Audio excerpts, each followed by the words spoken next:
되게 비장애인 커플 분들도 만나실 때 뭐 직장 내 커플로 많이 만나시잖아요. 네, 그래서 저희도 같은 형태로 네, 만났다라고 생각하시면 좋을 것 같습니다. 제가 먼저 반하게 됐고요. 네, 그래서 이제 꾸준히 이제 좀 대시를 했고. 시영님이 딱 보기에 장애 유형이 보이시잖아요. 어떤 장애인인지 보이시니까 저한테서도 장애를 찾으시는 거예요. 그러니까 제가 말을 할 수 있는지, 그리고 걸을 때 부자연스러움은 장애가 있는지 뭐 이런 것들을 확인을 하시는 분도 있으시더라고요. 그래서 그냥 같이 서 있었는데 한 번은 어르신 분이 다가오셔서 무슨 사이냐 하셔가지고 애인입니다 라고 얘기를 그냥 드렸어요. 그러니까 말도 할 수 있고 정상이네라고 얘기를 하시는 거예요. 근데 사실 너무 처음 딱 들었을 때 무례하다라는 생각이 들었고, 과연 내가 비장애인을 만나고 있었으면 갑자기 와서 나에게 정상이다라는 표현을 하셨을까. 그리고 저녁에 늦게 데이트가 끝나면 제가 타고 갈 때도 네, 시영님이 이렇게 배웅을 해주실 수 있잖아요. 택시에서 그 남성이신 네, 중년의 택시 기사님과 제가 단둘이 타고 있는데 장애인보단 내가 낫지 않아요? 라고 역질문을 하시는 분도 있었어요. 그래서 무슨 뜻이지? 언제 봤다고? 라는 생각이 네, 딱 들 정도로 네. 사람들의 이제 편견이라고 얘기를 할 수 있죠. 장애인은 장애인끼리만 살아야 된다라는 편견이 작동을 하고 있고, 그렇게 이제 저는 이제 구체적으로 보지 않을 때가 많았습니다. 심지어 시영님이 직접 계산을 하시려고 계산대 앞에서 카드를 꺼내시고 계시는데도 뭐 저한테 여쭤보면서 뭐 할부해드릴까요? 영수증은 어떻게 드릴까요? 라고 저한테 여쭤보시는 때가 되게 많으셨거든요. 많은 장애인 분들이 결혼을 하려고 했을 때 웬만하면 연애에서 끝내라, 아니면 이제 결혼을 하더라도 애는 낳지 마라. 저희 부모님이 그러셨어요. 실제로 어머니. 그러셨어요. 네, 어머니가. 예전에 제가 장애인이 아니었던 거 그것만 생각하시고 내가 장애인이 되어 있는데 그거는 생각을 못 하시는 거예요. 이런 말씀 하신 적 있어요. 결혼까지 생각하고 있냐고 아버님께서 나는 하고 있는데 왜? 그러니까 잘 생각해라. 결혼은 현실이고 뭐 너가 둘이 결혼을 해도 상관은 없다. 장애인도 그냥 똑같은 사람일 뿐이에요. 그냥 몸만 불편할 뿐이지. 그냥 빤히 쳐다보고 그냥 안 했으면 좋겠어요. 장애인도 사람이고 저희도 사랑을 할 줄 아는 사람이거든요. 이게 장애인은 되게 특별하다. 그래서 결혼과 뭐 출산을 연애든 하지 못한다라는 걸 제일 그렇게 생각하지 말고, 장애인들도 결혼도 그리고 연애도 출산도 할 수 있다라는 걸 얘기해주고 싶고, 불편하고 싶어서 한 게 아니라 어쩔 수 없이 불편해졌기 때문에 그에 대한 정부가 이렇게 장애인도 사람이면서 연애도 하고 싶고 뭐, 결혼도 하고 싶으면 정부가 좀 이렇게 저희를 환경을 좀 바뀌어줬으면 좋겠어요.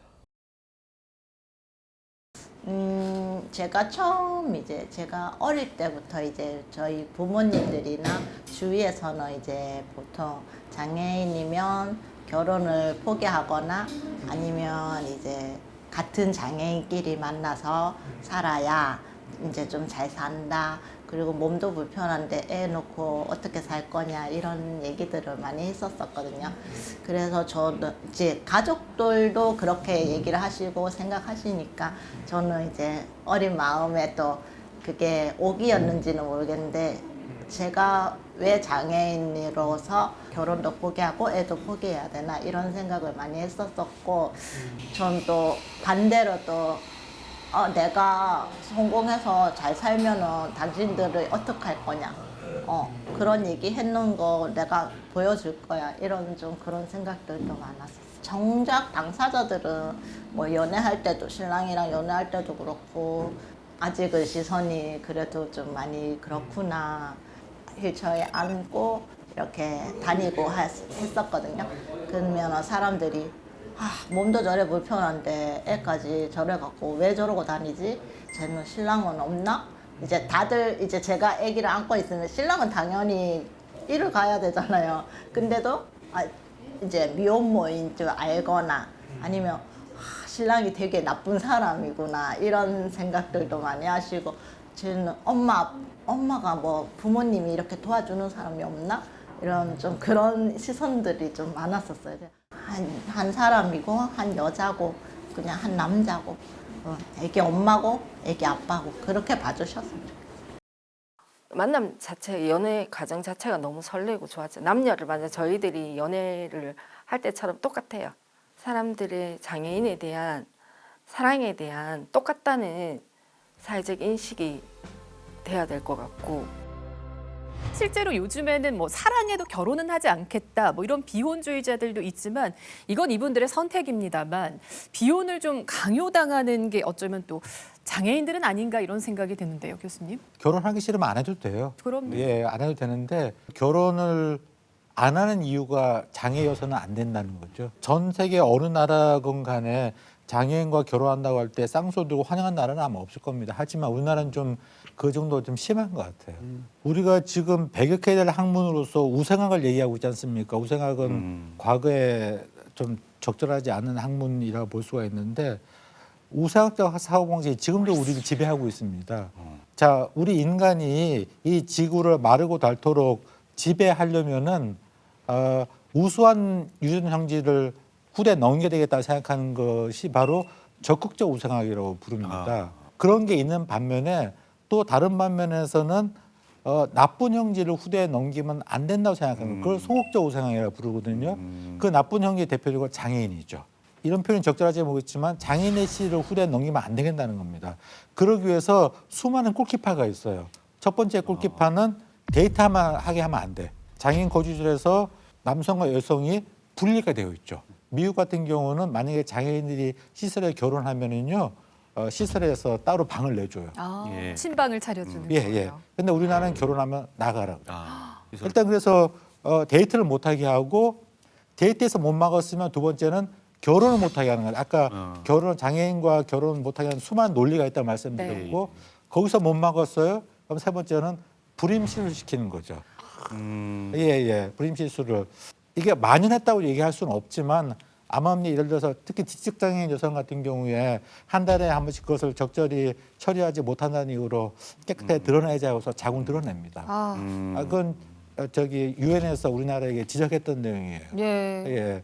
너무 참 가혹하고 좀 잔인한 현실까지도 얘기를 해주셨거든요. 그렇죠. 예. 뭐 교수님께서 덤덤하게 말씀을 하셨는데 예전에 뭐 한 80년대 뭐 이때만 하더라도 장애인 거주 생활시설이 거의 줄을 이루다 보면은 이제 성인 지적 발달 장애 여성 같은 경우는 본인의 의사와 상관없이 남자친구가 있든 없든 그냥 시설에서 일부러 그냥 강제로 그 여성들을 병원으로 데리고 와가지고 강제로 불임 시술을 그냥 시켜버려요. 선택권이 없습니다. 결국 아이를 가졌어요? 그러면 어떻게 합니까? 네 번째는 산정 검사를 합니다. 산정 검사를 해서 우생학적 결함이 있는 유전학적 결함이 있는 아이가 태어날 가능성이 높다면 예를 들어서 다운 증후군 그러면은 낙태를 시키죠. 낙태를 시키고 거기서도 못 막았어요. 그래서 결국 아이를 낳았어요. 심한 경우는 입양을 시켜버리죠. 어떤 경우는 대표적으로 두 부부가 청각장애인이면은 만약에 자녀가 청각장애인이 아니게 태어나면 말 빨리 못 배운다고 할머니 밑에 크라고 데려가 버리죠. 못 키우게 하는 겁니다. 이런 식으로 데이트부터 양육까지 이 장애인의 씨를 못 퍼뜨게 만드는 수많은 골키파가 있는데 문제는 그것이 제도까지 그렇다는 게 문제가 있는 겁니다. 그 모자보건법 14조에 보면은요. 인공 임신 중절 수술의 허용 한계라는 그 조항이 있는데 그 14조 1항에 보면은 의사는 다음 각호의 어느 하나에 해당하는 경우에만 본인과 배우자의 동의를 받아 인공 임신 중절 수술을 할 수 있다라고 되어 있는데 그 각호의 1번이 본인이나 배우자가 대통령령으로 정하는 우생학적 또는 유전학적 정신장애나 신체 질환이 있는 경우 이게 지금 때가 어떻든지 아직도 우생학이라는 예. 단어가 현행 법률에 들어가 있냐는 거죠. 얼마나 참 답답한 노릇인지 바꿔야 모르겠습니다. 되겠다. 장애 태아를 인간으로 보고 있는가라고 다시 한번 되물을 수밖에 없죠. 잔인한 것 같습니다. 이제 중증 장애 같은 경우 장애 연금을 이제 받는데 이게 부부 감액이란 게 있어요. 장애인 부부가 만나면요? 예, 예. 아니, 아이도 키우고 뭐 출산도 예. 하고 어디 교육도 시키면 되냐면요. 더 많이 필요할 텐데. 그 기초급여에 각각 20%씩 감액을 시킵니다. 그러니까 두 부부가 100을 받았다가 결혼한 순간 부인 80, 남편 80이 될 뻔한 거예요. 지금 저출산 고령화 된다면서 빨리 결혼하고 아이 많이 낳으라고 하는데 이중자 때 아닙니까? 그렇죠. 장애인은 결혼하지 말라고 제도를 막는 거 아니에요. 그렇기 때문에 인식의 문제가 있고 그 인식에 기초한 이 제도가 아직도 이런 제도가 있으니 너무나 한심한 노릇이 아닌가 싶습니다. 이런 얘기를 합니다. 장애인 여성이 비장애인 남성하고 결혼을 하잖아요.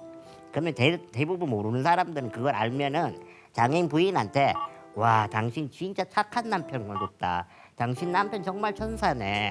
어떻게 장애인 부인을 이렇게 결혼을 할 수가 있어. 근데 세상 천지에 착한 남편이 어디 있습니까? 다 남편은 똑같은 남편이죠. 그리고 역으로 장애인 남성이 비장애인 여성하고 결혼을 하잖아요. 예. 그러면은 또 대다수가 하는 얘기가 장애인 남성한테 와 성공했네. 이게 말이 안 되죠. 서로 그냥 좋아서 만나서 연애해서 결혼하는 건데 그게 누가 누구한테 희생을 하는 거고 누가 누구한테 성공을 한 거고 이렇게 생각할 여지가 전혀 할 필요가 없는 건데 이런 논문을 제가 읽었었어요. 제가 박사 공부할 때 장애인과 결혼하는 비장애인이 왜 장애인과 결혼하냐에 대해서 3가지 학설이 있어요. 첫 번째는 순교한다는 심정으로 결혼한다. 장애인과 결혼 학설이 하나 있고 또 하나는 정상적인 인간관계를 맺는 것을 배우지 못했기 때문에 장애인과 결혼한다. 두 번째가 있었고 또 하나는 아이를 키우는 것처럼 장애인을 잘 길러보겠다. 양육해보겠다는 그런 3가지 학설이 진짜 있었어요. 그래가지고 장애인과 결혼한 비장애인에게 1, 2, 3번 중에서 뭐 때문에 결혼했냐라고 물어본 거라. 그 뭐라 대답했을까요? 1번, 2번, 3번 중에 뭐라 대답했을까요? 정답은 뭐냐면은요. 사랑하니까요. 네, 저도 예, 예. 편견이 실제로 작용을 하고 있다는 거죠. 뭐 당연히 존중받아야 하는 사랑에조차 그런 또 인식으로 바라보고 이제 해석하고 판단을 해버리는데 장애인과 장애인이 결혼했을 때 실제로 좀 현실적인 어려움들은 좀 어떤 게 있을까요? 미국 시카고 같은 경우는 장애인 전용 산부인과가 있거든요. 근데 우리나라는 없어요. 그래서 장애 친화 산부인과를 지정해 가고 있는데 불행하게 대구는 한 개도 없습니다.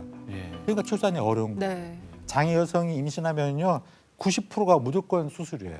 왜냐하면 의대 다닐 때 안 배웠거든. 그러니까 이거 분만하다 무슨 일 날 것 같거든요. 그러니까 다 수술해 버리는 거예요. 그다음에 양육 어렵죠. 어려운데 그게 어려운 게 장애만 어렵겠습니까? 아프리카 속담에 한 아이를 키우려면 온 마을이 필요하다고 했지 않습니까? 근데 그 아이가 꼭 비장애인 이유가 있나요?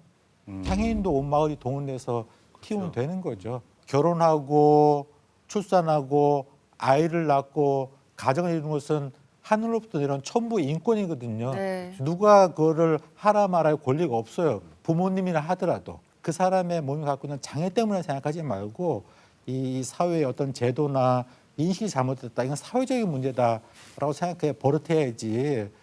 장애인이 그러니까 너 결혼하면 안 돼라고 결론으로 가면은 참 우울한 얘기라는 거죠. 사실 우리 헌법에 이 행복 추구권에 대한 이야기가 있잖아요. 우리 헌법 10조에 있죠. 행복 추구권. 예, 그 행복 추구권을 누릴 때 또 가장 중요한 것 중 하나가 이제 가족 구성권입니다. 가족 구성권이라는 게 이제 원하는 사람과 파트너가 되고 또 아이를 기르면서 가족을 구성할 권리잖아요. 이제 행복을 위해서 누구한테나 당연한 권리 아니겠습니까? 지난 시간 취업 이야기도 했고 오늘 사랑과 또 결혼 그리고 출산 이런 얘기도 했지만 이 인간의 그 행복이라는 건 뭐 이런 거대 담론이 아니라 정말 소소한 일상에도 우리는 지금 너무나 자연스럽게 누리고 있는데 우리 장애인들은 이 소소한 일상의 행복은 그럼 또 어떻게 누리고 있는지 보시겠습니다. 손가락을 세워 팔을 위를 타고 오르듯 움직인다. 허리 펴. 모두 재빨리 허리를 펴고 하나는 만화책을 슬며시 치운다. 아우의 꼿꼿한 느낌의 강민교사 해명서이다. 지금 자신이 아주 학생 같지 못한 행동을 하고 있었다. 혹시 이만 있습니까? 우리 땀을 뻘뻘 흘리며 운동장을 달리고 있다.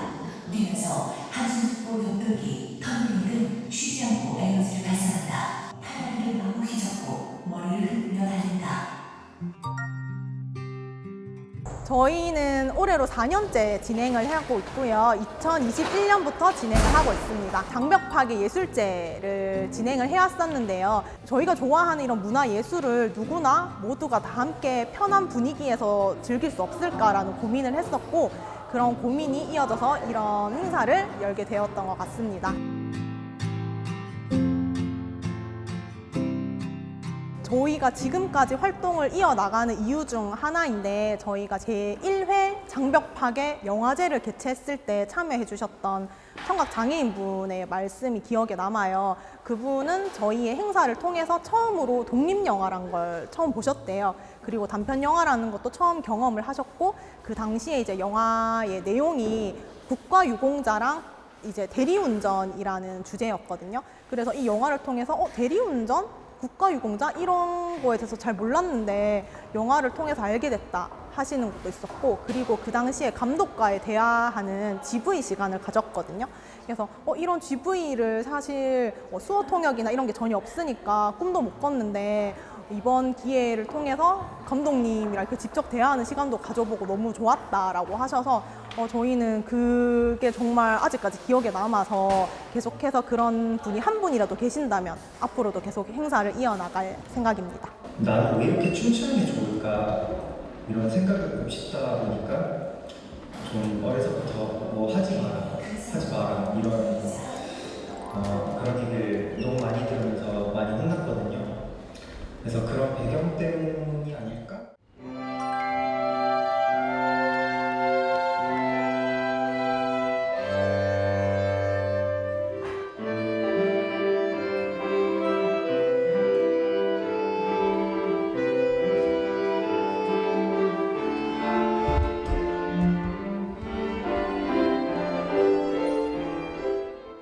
저희가 다들 자폐성 발달 장애인이라서 평소에 하고 싶은 말만 계속 하다가도 음악이 시작되면 하나가 되는데요. 저희 이 순간을 위해서 비장애인들과 다르게 수백 번 연습했습니다. 너무 재밌어요.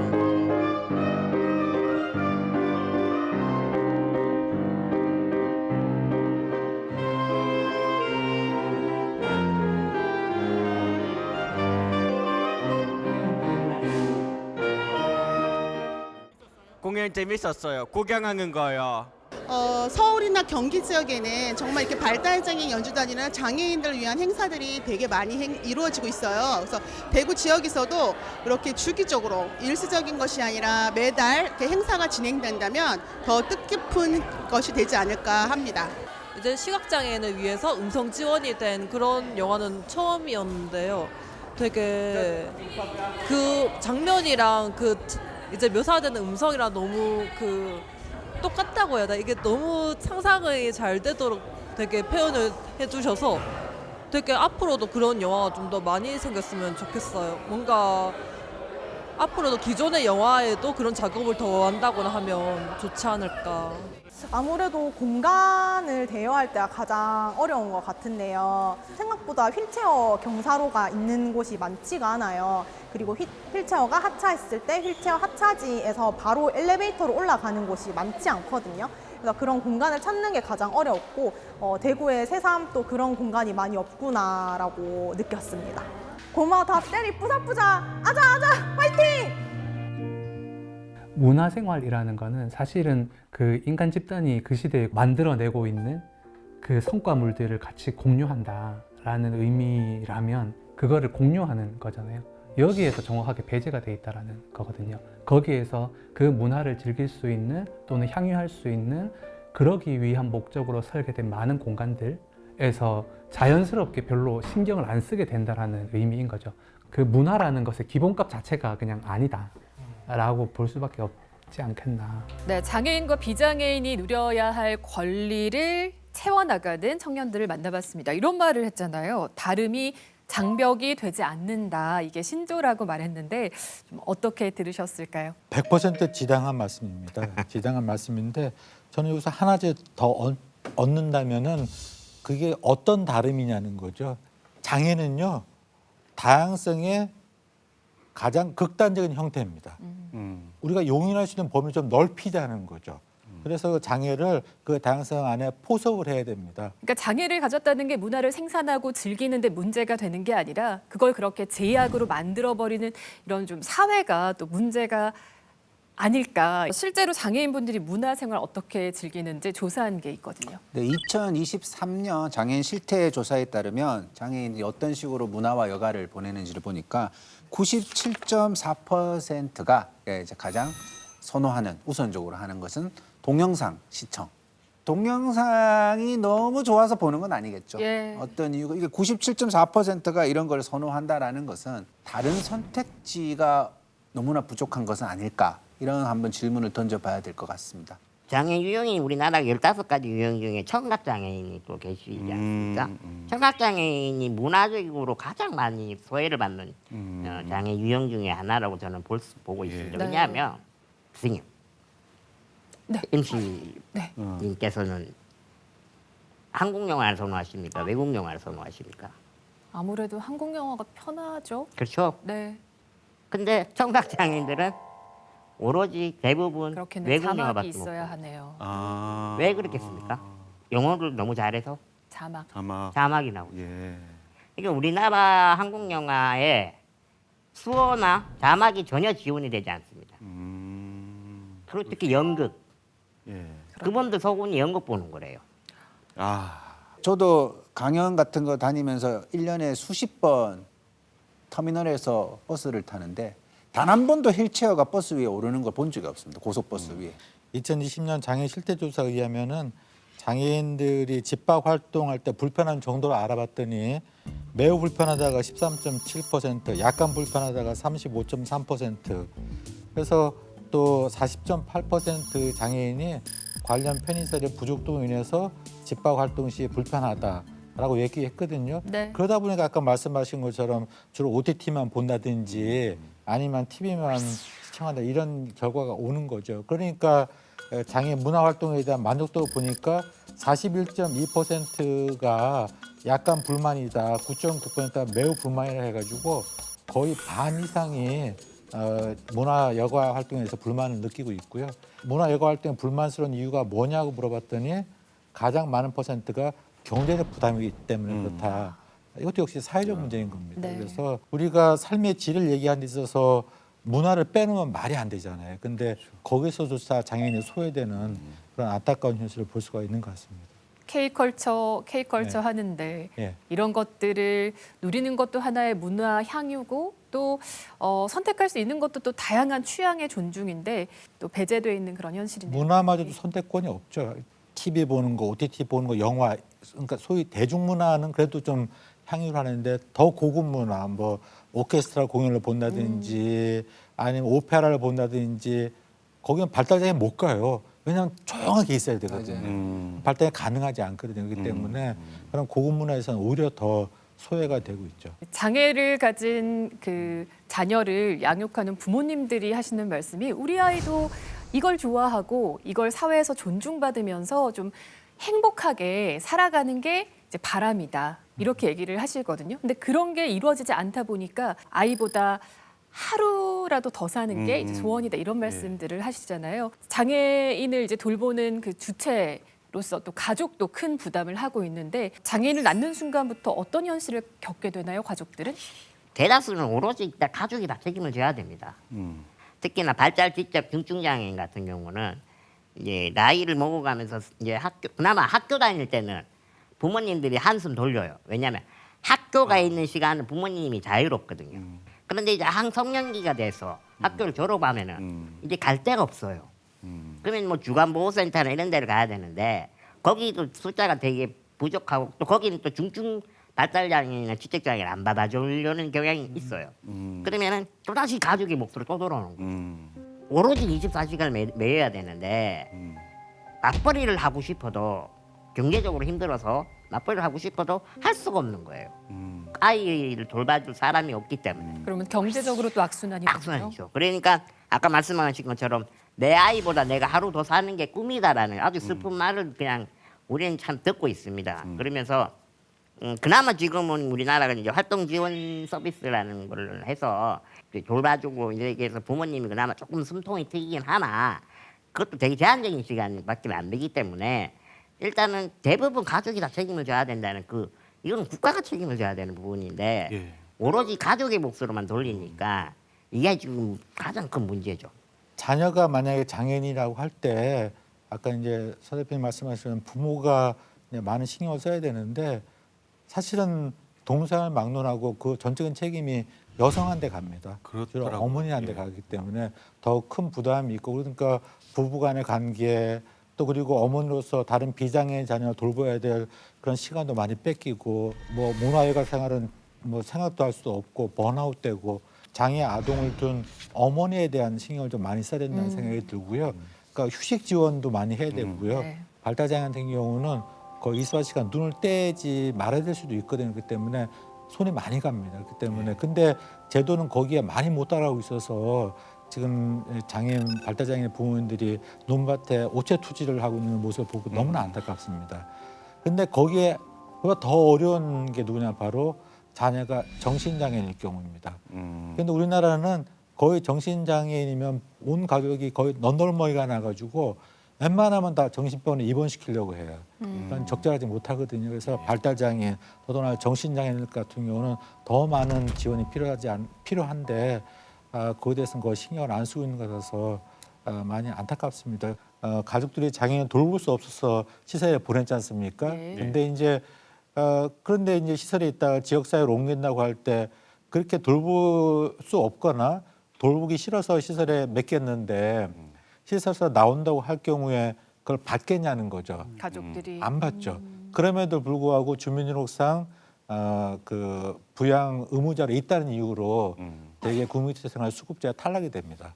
그래서 생계비가 생계비가 해결이 안 되고 가깝게 일본만 보다 하더라도 성인이 되면은요 부모가 아무리 부자이든 말든지 국민체생활 우리나라 같으면은 그런 공공부조의 대상이 돼요.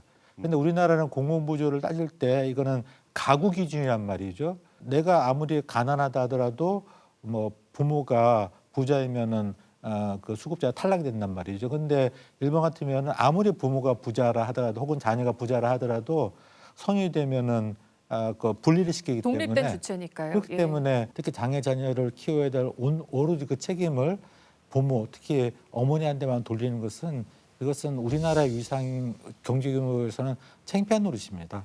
이거는 결코 그냥 이대로 가서는 안 될 문제고 장애인의 생애 주기별로 촘촘한 제도가 뒷받침되지 않을까 생각을 하고 있습니다. 여성들이 버티는 거잖아요. 근데 이제 그게 이 사회적으로는 훈훈한 사례처럼 보여져요. 그래서 어머니의 힘 막 그러고 막 물론 이제 그분은 희생과 헌신하는 분들은 존중 받아야 되지만 모든 여성이 동일한 힘을 지닐 수 있지 않습니다. 그때부터 가정 형편도 개입하는 것이고 여러 가지가 변수가 도입이 되는데 사회적으로는 사실 그런 식의 초인적으로 힘을 발휘하시는 분이 좀 줄어들어야지만 그건 상식적인 사회이겠죠. 강요나 전가가 아니라 우리 함께 이제 그 더 공적인 영역에서 살피고 돌봐야 되는 부분이다 싶고요. 장애인과 가족들이 겪을 이런 일상적인 고립감과 장벽들은 좀 하루빨리 더 넓게 좀 함께 나누어 짊어져야겠다라는 생각이 듭니다. 장애를 우리가 사람들이 다 다르잖아요. 예. 다 다른 특성 중 하나로 보는 거죠. 저 친구는 앞이 안 보이고 저 친구는 귀가 잘 안 들리고 저 같은 사람은 그 뭐 오다리에다가 동계산을 못한다. 예. 이런 특징으로 보는 거예요. 하나하나를. 다른 특징을 하나로서 이렇게 존중하고 살 수 있지 않을까. 장애인이 편하면 모두가 편하다라는 말이 있습니다. 예. 그 관점을 본다면 우리 사회가 좀 더 용이하고 좋은 사회가 되지 않을까라는 말씀을 드리겠습니다. 저는 지난 시간하고 이번 시간하고 제 마음에 두어 있던 것은 인권입니다. 그러니까 인권이라는 건 뭡니까? 그 사람을 응당 누려야 될 권리인데 여기서 이슈는 그럼 누가 사람이냐는 겁니다. 근데 지금까지는 비장애인이 사람이었고 장애인은 인간 이하였어요. 도와줘야 되겠다. 복제 측면에서 다만 예산이 허용하는 한에서 라고 봤다는 거죠. 그렇지만 우리 기준을 아래서 보자는 거예요. 모든 사람들이 다 누렸어야 되는 거예요.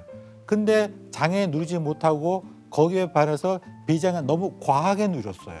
우리 교통 시스템이 전부 다 비장애인 위주이지 않습니까? 시청자들의 대부분이 비장애인일 텐데 우리가 비장애인으로서 얼마나 많이 누려왔는가, 그렇다고 우리가 얼마나 많이 내놓아야 되는가에 대해서 한번 생각하는 그런 시간이 되었으면 좋았겠다 싶습니다. 연초다 보니까 많은 계획도 있으실 테고 뭐 지향점도 있으실 텐데요. 세계 시민으로서 우리의 품과 격이 조금 더 넓어지고 또 깊어졌으면 좋겠습니다. 시민의 품격이 올 한 해도 또 거기에 일조하겠습니다. 다음 주에도 시민의 품격 이어지고요. 오늘은 여기까지입니다. 장애인 권리 협약에만 있는 독특한 문장이 있어요. 그걸 굉장히 많이 반복해 놓은 문장이 있습니다. 그게 다른 사람과 동등하게, 다른 사람들과 동등하게, 다른 사람과 동등하게, 이걸 계속 반복해 놨어요. 결혼하니까 행복하고 좋습니다. 당신도 말해봐요. 앞으로 잘 지내게 해봐요. 앞으로 잘 지내게. 예.